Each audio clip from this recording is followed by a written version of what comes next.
Whether Miss Polly Burton really did expect to see the man in the corner that Saturday afternoon, 'twere difficult to say. Certain it is that when she found her way to the table close by the window and realized that he was not there, she felt conscious of an overwhelming sense of disappointment. And yet during the whole of the week she had, with more pride than wisdom, avoided this particular ABC shop. "I thought you would not keep away very long," said a quiet voice close to her ear. She nearly lost her balance. Where in the world had he come from? She certainly had not heard the slightest sound, and yet there he sat, in the corner, like a veritable jack-in-the-box, his mild blue eyes staring apologetically at her, his nervous fingers toying with the inevitable bit of string. The waitress brought him his glass of milk and a cheesecake. He ate it in silence, while his piece of string lay idly beside him on the table. When he had finished, he fumbled in his capacious pockets, and drew out the inevitable pocketbook. Placing a small photograph before the girl, he said quietly, "That is the back of the houses in Phillimore Terrace, which overlook Adam and Eve Mews." She looked at the photograph, then at him, with a kindly look of indulgent expectancy. "You will notice that the row of back gardens have each an exit into the mews. These mews are built in the shape of a capital F. The photograph is taken looking straight down the short horizontal line, which ends, as you see, in a cul-de-sac. The bottom of the vertical line turns into Phillimore Terrace, and the end of the upper long horizontal line into High Street, Kensington. Now, on that particular night, or rather early morning, of January 15th, Constable D21, having turned into the mews from Phillimore Terrace, stood for a moment at the angle formed by the long vertical artery of the mews and the short horizontal one which, as I observed before, looks onto the back gardens of the terrace houses, and ends in a cul-de-sac. How long D21 stood at that particular corner he could not exactly say, but he thinks it must have been 3 or 4 minutes before he noticed a suspicious-looking individual shambling along under the shadow of the garden walls. He was working his way cautiously in the direction of the cul-de-sac, and D21, also keeping well within the shadow, went noiselessly after him. He had almost overtaken him, was, in fact, not more than 30 yards from him when from out of one of the two-end houses, number 22, Phillimore Terrace, in fact, a man, in nothing but his nightshirt, rushed out excitedly, and, before D21 had time to intervene, literally threw himself upon the suspected individual, rolling over and over with him on the hard cobblestones, and frantically shrieking, "Thief! Thief! Police!"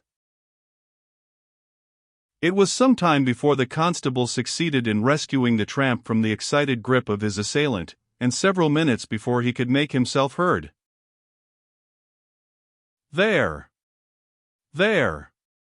That'll do," he managed to say at last, as he gave the man in the shirt a vigorous shove, which silenced him for the moment. "Leave the man alone now, you mustn't make that noise this time o' night, wakin' up all the folks." The unfortunate tramp, who in the meanwhile had managed to get onto his feet again, made no attempt to get away. Probably he thought he would stand but a poor chance.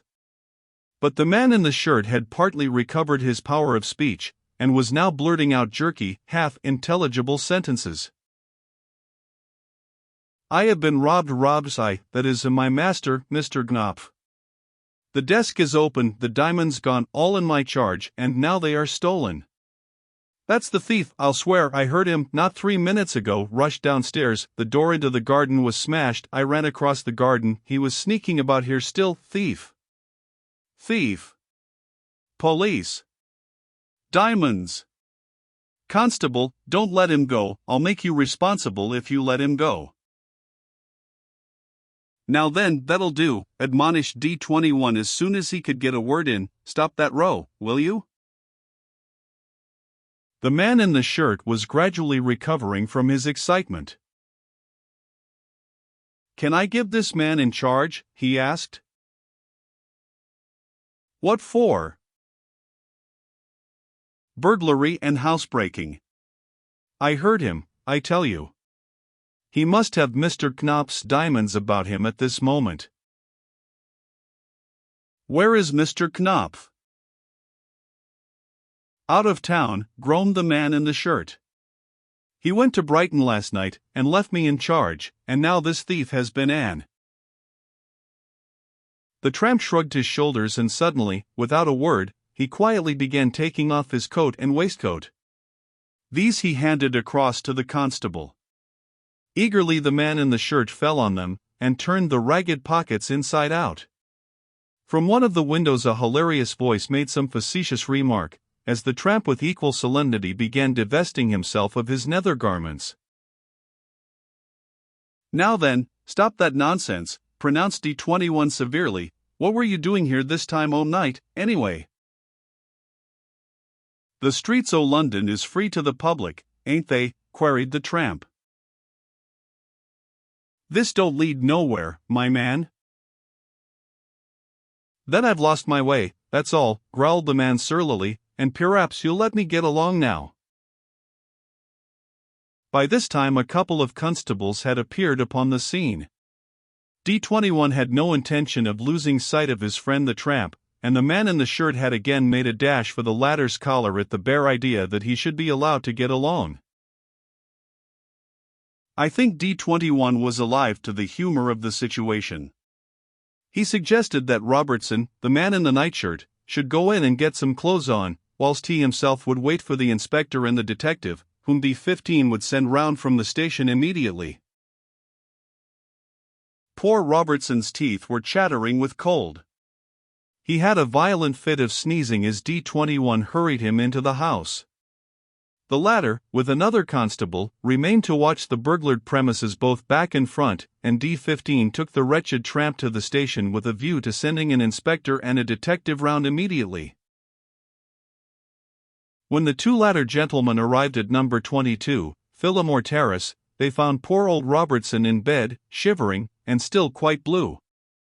He had got himself a hot drink, but his eyes were streaming and his voice was terribly husky. D21 had stationed himself in the dining room, where Robertson had pointed the desk out to him, with its broken lock and scattered contents. Robertson, between his sneezes, gave what account he could of the events which happened immediately before the robbery.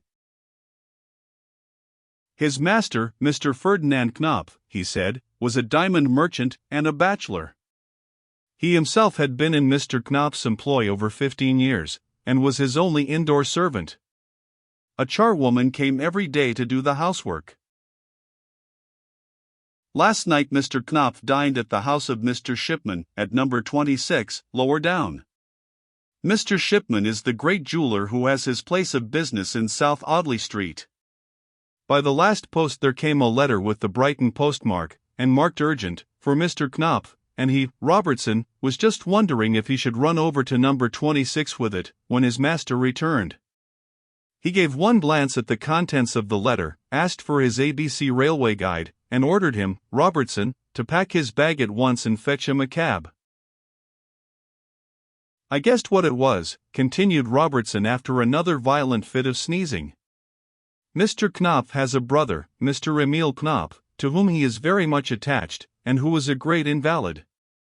He generally goes about from one seaside place to another. He is now at Brighton, and has recently been very ill. If you will take the trouble to go downstairs, I think you will still find the letter lying on the hall table. I read it after Mr. Knopf left. It was not from his brother, but from a gentleman who signed himself J. Collins, M.D. I don't remember the exact words, but, of course, you'll be able to read the letter. Mr. J. Collins said he had been called in very suddenly to see Mr. Emil Knopf, who, he added, had not many hours to live, and had begged of the doctor to communicate at once with his brother in London. Before leaving, Mr. Knopf warned me that there were some valuables in his desk, diamonds mostly, and told me to be particularly careful about locking up the house. He often has left me like this in charge of his premises, and usually there have been diamonds in his desk, for Mr. Knopf has no regular city office as he is a commercial traveler. This, briefly, was the gist of the matter which Robertson related to the inspector with many repetitions and persistent volubility. The detective and inspector, before returning to the station with their report, thought they would call at number 26, on Mr. Shipman, the great jeweler. You remember, of course, added the man in the corner, dreamily contemplating his bit of string, the exciting developments of this extraordinary case. Mr. Arthur Shipman is the head of the firm of Shipman & Company, the wealthy jewelers. He is a widower, and lives very quietly by himself in his own old-fashioned way in the small Kensington house, leaving it to his two married sons to keep up the style and swagger befitting the representatives of so wealthy a firm. I have only known Mr. Knopf a very little while, he explained to the detectives. He sold me 2 or 3 stones once or twice, I think, but we are both single men, and we have often dined together. Last night he dined with me.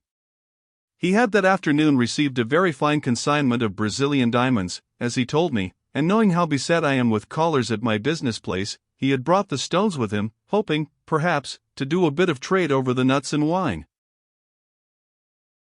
I bought £25,000 worth of him, added the jeweler, as if he were speaking of so many farthings, and gave him a cheque across the dinner table for that amount. I think we were both pleased with our bargain, and we had a final bottle of 48 port over it together. Mr. Knopf left me at about 9:30, for he knows I go very early to bed, and I took my new stock upstairs with me, and locked it up in the safe.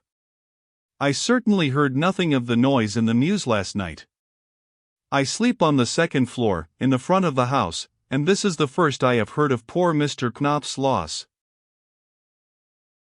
At this point of his narrative Mr. Shipman very suddenly paused, and his face became very pale. With a hasty word of excuse he unceremoniously left the room, and the detective heard him running quickly upstairs. Less than 2 minutes later Mr. Shipman returned. There was no need for him to speak. Both the detective and the inspector guessed the truth in a moment by the look upon his face. "The diamonds," he gasped. "I have been robbed."